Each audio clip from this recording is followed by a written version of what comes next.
어느 애화책에 보니까 80대 후반에 되시는 권사님이 세상을 떠나시기 전에 유언을 하는데, 그 권사님에게 아들이 4명이 있었어요. 그 4명의 아들 중에서 3명만 유언을 하는 거예요.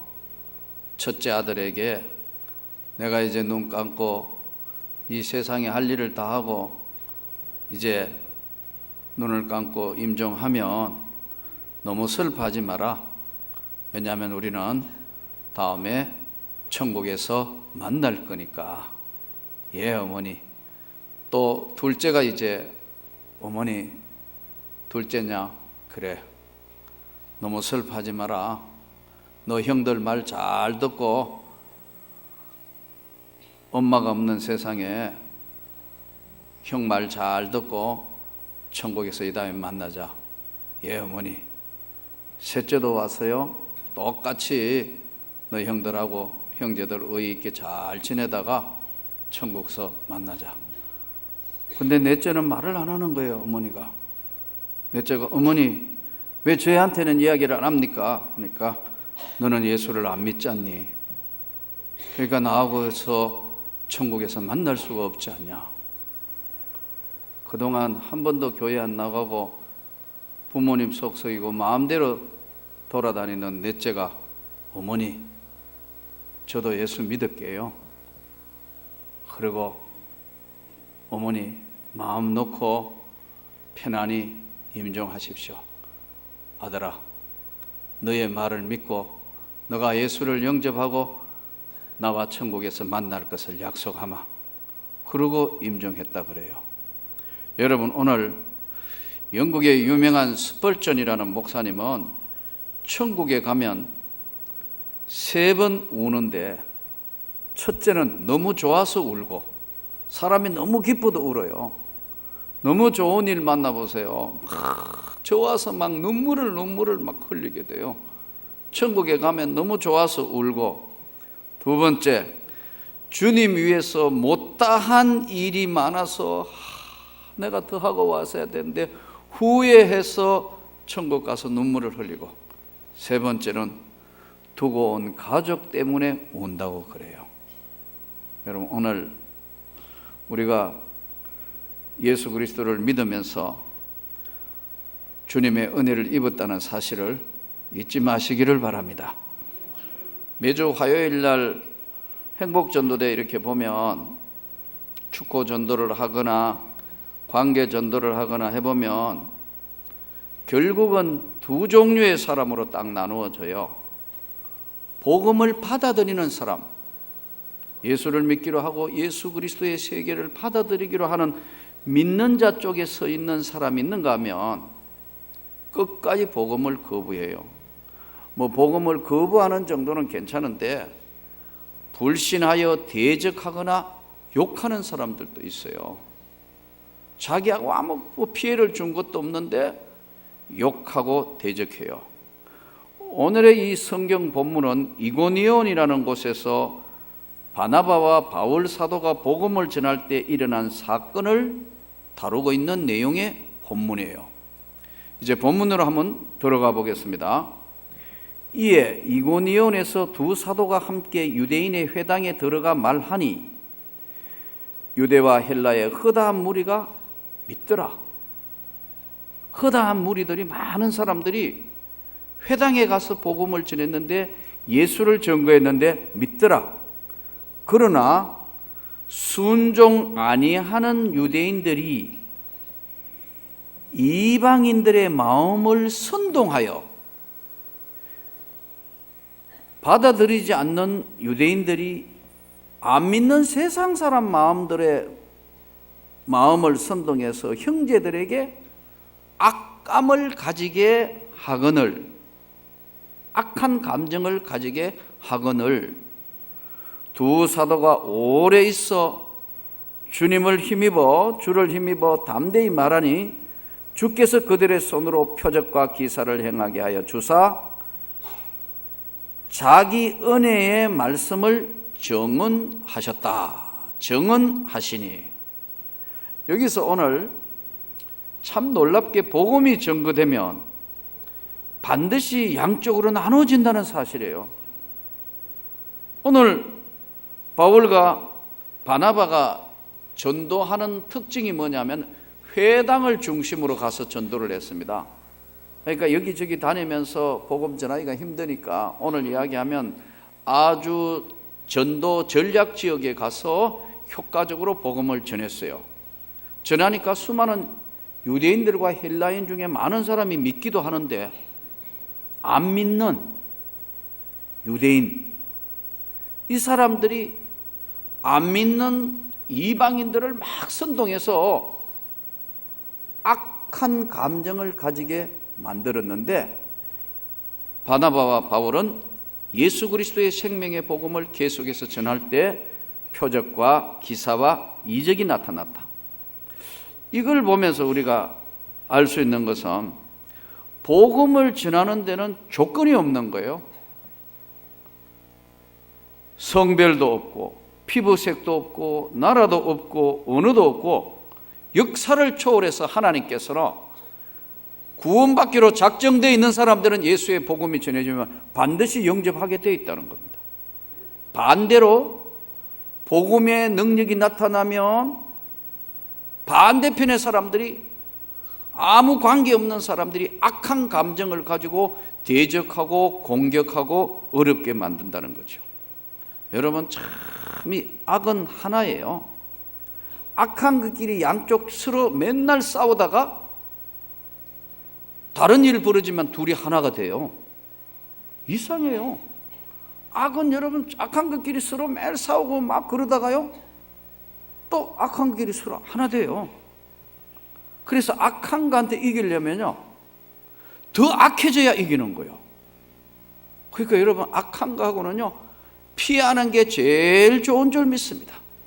악한 거는 싸우고 이기려면 내가 더 감정도 악해지고 해야 그걸 죽이게 되는 거예요. 이기게 되는 거예요. 그러니까 악한 거하고는요 될 수 있으면 싸우지 않고 피하는 게 좋습니다. 만일 피할 수 없는 것이라면 주님께 지혜를 구해야 합니다. 이 악한 것들은 항상 악한 것들이 하나가 된다. 또 악한 것들은 선한 사람하고 달라서 악한 것들은 주야로 묵상해요. 어떻게 하면 모함할 것인가, 어떻게 하면 될 건가, 악한 것만 연구한다. 이걸 통해서 오늘 우리에게 중요한 것들을 보여주시는 겁니다. 바울과 바나바가 예수 그리스도의 복음에 대해서 열심히 전가하자 핍박하는 자들이 나타나기 시작했다는 거예요. 여러분, 그러면 오늘 우리는 오늘 무엇을 증언해야 되는가? 바울과 바나바 사도가 복음을 증언했는데 그러면 우리도 오늘 이 시대를 살면서 우리는 무엇을 증언해야 되는 것인가? 우리는 첫 번째 저와 여러분이 해야 될 것은요 하나님의 말씀을 증언해야 돼요. 성경이 하나님의 말씀이고 하나님이 살아계신 그 증거라는 것을 성경을 통해서 여러분들이 증언을 하셔야 합니다. 우리가 잘 아는 대로 구약 성경은 39권, 신약은 27권, 66권이에요. 또 장수로 이야기하면 1189장이에요. 이 성경에 있는 하나님의 말씀을 여러분 증언을 할 수 있는 여러분이 되시기를 축원합니다. 그래서 예수 믿는 사람들이 첫 번째 해야 될 것은 성경을 알아야 돼요.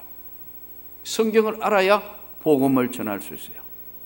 이 성경, 하나님의 말씀을 여러분이 증언할 수 있기를 바랍니다. 그런데 아직도 우리 주변에는 안 믿는 사람이 너무너무 많아요. 뭐 해외 선교사 나가기 전에 우리 주변에도 아직도 믿지 않는 사람들이 너무 많다. 또 놀라운 사실은 새 가족들 한 번씩 이렇게 등록하신 분 소개하다가 보면 한 번도 교회 안 나오신 분이 처음 교회에 왔다 하면 제가 벌떡 일어나가 박수를 쳐요. 와, 오늘 정말 대단한 일이 일어났다. 예, 한 번도 교회를 나와본 일이 없는 분, 이런 분이 교회에 왔다. 우리 주님이 얼마나 놀라시겠는가. 야, 이거야말로 오늘 큰 하나님의 역사다.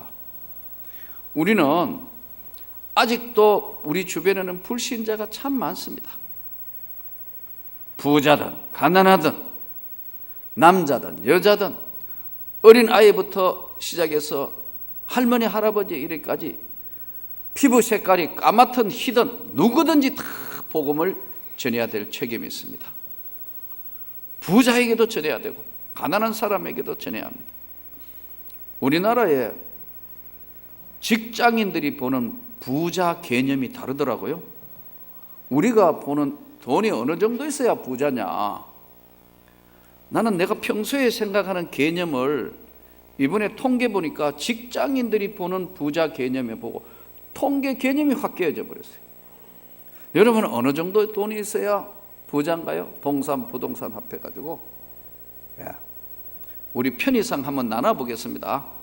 저 일렬 앉으신 분은 뭐 요즘 아파트 좋은 아파트는 10억씩 넘어가니까 부자 개념 20억 가지고 있다. 부동산, 동산 이쪽 줄은 20억 가지고 있습니다. 표정이 별로 안 밝네요.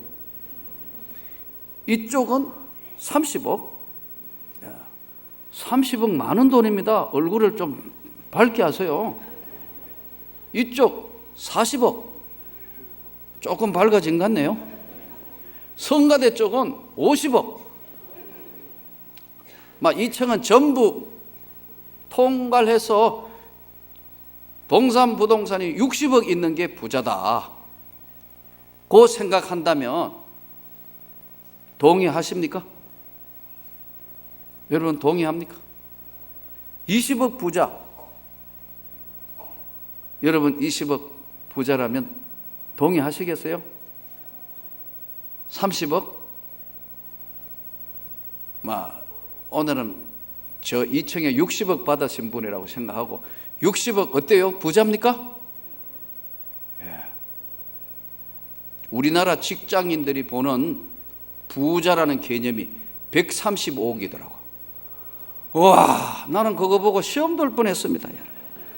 야, 우리 교회는 부자 없다. 135억이 있어야 되니까. 아니, 우리 교회는 없다 생각하고 기도하는데 가만히 생각해. 빚만 없으면 부자다.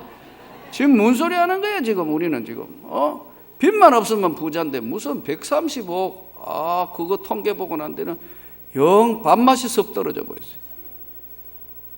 135억. 부자라는 개념은요, 어느 정도 끄느냐에 따라 달려 있어요. 그래 보니까 여러분 부자 되기가 얼마나 어려워요.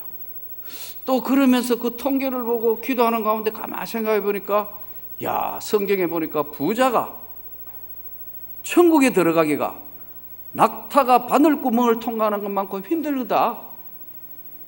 말씀이 부자가 못 들어가는 게 아니고 부자가 천국에 들어가기 그렇게 힘든 이유가 뭐냐면 그 많은 돈 유지하고 살려면 어떻게 해야 되죠? 주야로 예수님보다 주야로 돈 묵상해야 지키는 겁니다. 그거 지키려 해봐요. 은행에서 빼가지고 부동산 어디로 투자해야 되고 요즘 금리가 없으면 이건 빼가 어디로 해요. 주식에 들어갔던 건 오르고 내리고 주야로 주식 묵상해야 되고 부동산 올렸냐 내렸냐 그거 신경 써야 되고요. 또 있는 사람이 있는 사람끼리 같이 어울리되니까 어디 가야 되고 골프 치러 주일날 가야 되고 뭐 하고 모임 가고 예수 믿을 여가가 없다. 빚만 없어도 부자인 줄 믿습니다. 기쁘게 사는 게 나는 부자라고 생각합니다. 부자의 개념이 그렇더라고요. 그러니까 여러분 우리가 사는 세상에 우리의 삶이 이 사람 저 사람 누구든지 다 전도를 해야 되는데 부자든 가난한 사람이든 아무 상관없이 누구에게든지 성경이 하나님의 말씀이라는 사실을 여러분과 제가 바울과 바나바처럼 증언하셔야 된다는 거예요. 또 이번에는 설교를 준비하면 계속 통계만 한번 봤어요. 우리나라에 얼마나 다양한 사람의 이름이 있는 줄 아세요? 성이 몇 종류 있을 것 같아요? 성씨. 이번에는 성가대 쪽으로부터 거꾸로 한번 가볼게요. 성 1000개, 1500개, 2000개, 2500개, 2층은 3000개. 어느 정도 있을까요? 성이요?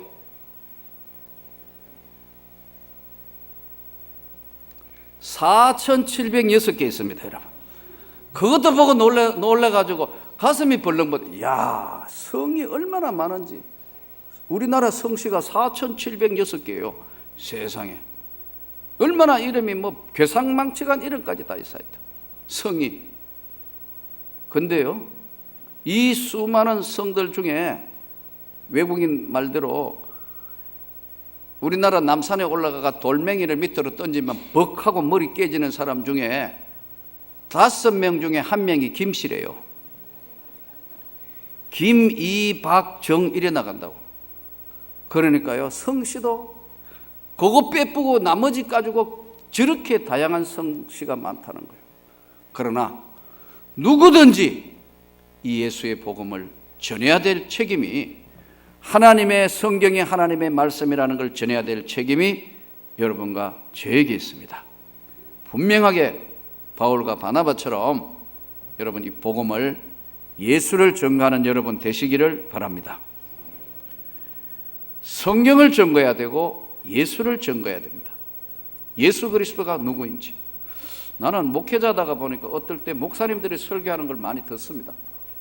근데 어떤 분은 설교하는데 뭐 1시간 내 설교하는데 하나님 이야기는 많이 하는데 예수 이야기하는 분들이 잘 없어요. 내가 충격을 받았어. 내가 만난 예수. 나는 여러분이 예수 믿는 사람이 되기를 바랍니다. 예수를 전가하는 사람입니다. 딱 요약하면 우리는 예수 믿는 사람이고 예수 전가하는 사람입니다. 그런데 예수가 나에게 누구인가 하는 것은 신앙의 중요한 요소를 결정합니다. 신앙을 결정하는 가장 중요한 요소가 뭐냐면 예수 그리스도가 나에게는 누구냐 하는 거예요.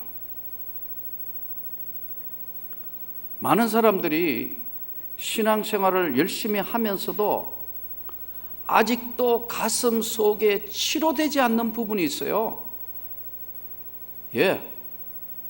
예수님이 이 땅에 오시가 하신 건요, 치료의 사역입니다. 수고하고 무거운 짐진 자들아 다 내게로 오라. 내가 너희를 쉬게 할 것이다.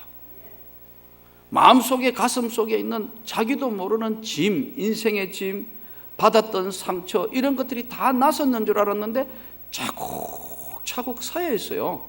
그래서 예수님께서 세리지만은, 세리장이나 하고 부자지만은 항상 마음속에 있는 상처 있는 삭개오에게, 삭개오야, 내가 오늘 네 집에 유해야 될 것이다. 삭개오가 막 춤을 추며 내려가요. 또요, 가늠하다가 현장에 잡힌 여자에게 다시는 죄를 범하지 말라. 나도 너를 정죄치 않는다. 예수님이 오셔가지고 하시는 거는요, 영육간에 다 치료하시는 역할이 있어요. 그럼 구약 성경에는 대표적인 인물이 누구죠? 구약의 대표적인 사람, 구약 성경에 아브라함, 이삭, 야곱, 요셉, 또요 모세, 요수아, 다윗, 이런 사람들이 구약 성경을 대표하는 사람들입니다. 그런데 이 사람들은 영혼의 상처가 없는가? 가만히 들어보면 다 있어요. 아브라함에게는 자식이 없는 상처가 있어. 그래가지고 말은 뭐냐면 25년간 이 마음의 상처가 해결이 안 되는 겁니다. 그러니까 하나님이 안 되니까 불러가지고 이리 와. 하늘의 별을 봐. 밤만 되면 하늘의 별을 봐라. 바닷가의 모래를 봐라. 너의 후손의 자손들이 이와 많아질 것이다. 예수님이 치료하시는 것처럼 하나님이 아브라함에게 치료의 은혜를, 하늘의 별 보면서 그 마음에 위로를 주시는 겁니다. 여러분, 노아는 홍수 만나고 난 뒤에는요, 비만 내리면 이 트라우마가 생겨서 또 이거 세상 물로 심판되는가? 그거 안 하게 하나님이 이루어 주시려고 무지개를 걸어서 탁 세워놓으셨어요. 치료하시는 거예요. 여러분, 모세 같은 사람 한번 보세요. 왕자예요. 왕자로 태어났어요. 부족함이 없어요. 그랬는데 태어나기는 히브리 족속인데 자라기를 왕자로 자라기 때문에 자기는 애굽 사람의 왕자인 줄 알았어요. 근데 어느 날 자기 민족을 돌아볼 마음이 생기기 시작해서 애굽 관원을 쳐서 죽임으로 말미암아 발각이 되어서 미디안이라는 곳으로 멀리 도망가요. 도망가면서 도망자라는 낙인의 가슴 속에 꽉 찍혔어요. 그래서 애굽의 궁중에서 배웠던 말과 언어와 모든 학술들을 능했다 그랬는데, 사도행전 7장 22절에 보면 모세가 아주 능했는데 그 모든 걸 다 덮어버리고 잊어버려요. 그런데 하나님께서 출애굽기에 보면 그를 깨우는 겁니다. 모세야, 네가 선 땅이 거룩한 땅이니 이리 와. 그래서 하나님께서 모세에게 사명을 던집니다. 가서 내 백성을 구해라. 모세가 뭐라 합니까? 단방에 내가 누구간데 일을 합니까? 자기도 모르게 마음속에 자기 상실이 있어요. 자기 불신에 가득 차 있었어요. 내 말은 아무도 안 들어줍니다. 하나님, 내가 그런 이야기하면 나 이상한 사람으로 봅니다. 애굽의 바로왕 앞에 가가 내가 어떻게 그런 이야기합니까? 난 도저히 아무것도 할 수 없습니다. 나는 입이 뻣뻣해가 말도 잘 못합니다. 이렇게 나와요. 자신 있고 빳빳했던 사람이 40년 광야 동안 완전히 허물어졌어요.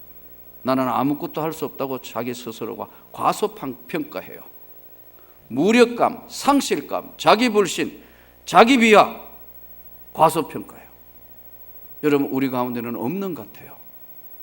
들여다보면 다 가슴 속에, 집안에 어려서 공부하지 못한 사람들은 자기는 잊어버리고 있다가 뭐 이야기하면, 집안 이야기나 뭐 학교 이야기만 하면 툭 튀어나와. 또 여러 가지 어려웠던 것, 뭐 갈등 심했던 것, 가슴 아팠던 것 이야기하면 자기도 모르게 그 말만 하면 튀어나오게 돼요. 여러분, 오늘 예수로 인하여 다 치료받을 수 있기를 바랍니다. 우리는 이 모든 것들을 다 치료할 수 있을 때만 하나님의 은혜를 입을 수 있습니다. 1987년도에 아르헨티나 산타페주 로사리오라는 주에 5살짜리 아이가 놀이하는데, 아이들끼리 축구 놀이하는데 기가 막힌 프로 선수들도 흉내낼 수 없는 기술을 발휘하는 거예요. 그래가지고 동네에서 소문이 나가지고 이 아이가 자랐는데 11살 되니까 성장 호르몬 이상으로 이 아이는 더 클 수 없다. 11살짜리로 딱 멈춘다. 근데 그 아버지는 공장 노동자고 어머니는 비정규직 청소 노동자예요. 아무도 이거 어떻게 할 수 없어. 이 아이 호르몬 치료하는데 한 달에 900불씩 들어. 당시에 US 달러로. 아무도 고칠 수 없어. 그런데 우리가 세계 명문 축구단인 FC 바르셀로나에서요, 그 이야기를 듣고 그 아이의 아버지, 어머니하고 아이까지 다 스페인으로, 여러분, 바르셀로나로 이민시켜 가지고 직장 구해주고 이 아이를 집중 치료해 가지고 나온 아이가 세계적인 축구 선수 메시입니다. 여러분, 그거 버려두면 아무짝에 11살짜리 아무리 축구해, 이 밑에 노는 애, 이건 축구할 수가 없는데 이 아이를 성장하도록 돕고 눈여겨보았고 투자한 것이 여러분 FC 바르셀로나. 세계적인 축구, 지금 요즘 유럽 리그 하는 거 보세요. 메시 없으면 축구 재미가 없어. 그럴 정도로 기가 막힌 선수 하나를 발굴하는데 거기에 투자한 거예요. 여러분, 오늘 사람마다 다 가지고 있는 약점이나 아픔이나 고통이 다 있어요. 저는 저와 여러분이 예수 그리스도로 인해서 이걸 뛰어넘기를 바랍니다. 우리가 오늘 바나바나 바울이 복음을 전할 수 있는 모든 걸 갖추었느냐? 아니다 이거예요. 그러함에도 불구하고 그가 복음을 정연하는 하나님 성경 말씀을 증거했고 예수를 증거했어요. 또 한 가지는요, 나는 여러분과 제가 본인의 변화에 간증을 할 수 있으면 좋겠습니다. 간증이 누구에게나 있는 거예요. 사도 바울은 사도행전에 보면은 3번 자기 자신을 간증합니다. 사도행전 9장 1절에서 19절에 보면은 나는 하나님을 믿는 백성으로 예수가 하나님의 아들이라는 걸 인정할 수 없어서 그 예수 믿는 사람들을 다 잡멸하려고 다메섹에 가다가 주님을 만났다. 그래서 나는 지금부터는 예수 그리스도가 하나님의 아들이라는 사실을 내 목숨을 걸고 증거하게 된 이유가 이것이다. 제자들과 그 주변에 있는 사람들에게 예수 그리스도를 만난 걸 간증하고 있어요. 사도행전 22장 1절에서 21절에 보면은 유대인들이 막 바울을 죽이려고 하는데 천부장한테 끌려가가지고 계단에 서서 유대인들을 향해서 자기가 다시 예수 그리스도 만난 것을 간증을 해요. 바울아, 네가 왜 나를 핍박하느냐? 가시째 뒷발질하는 거하고 똑같다. 나는 예수다. 나는 너가 핍박하는 예수다.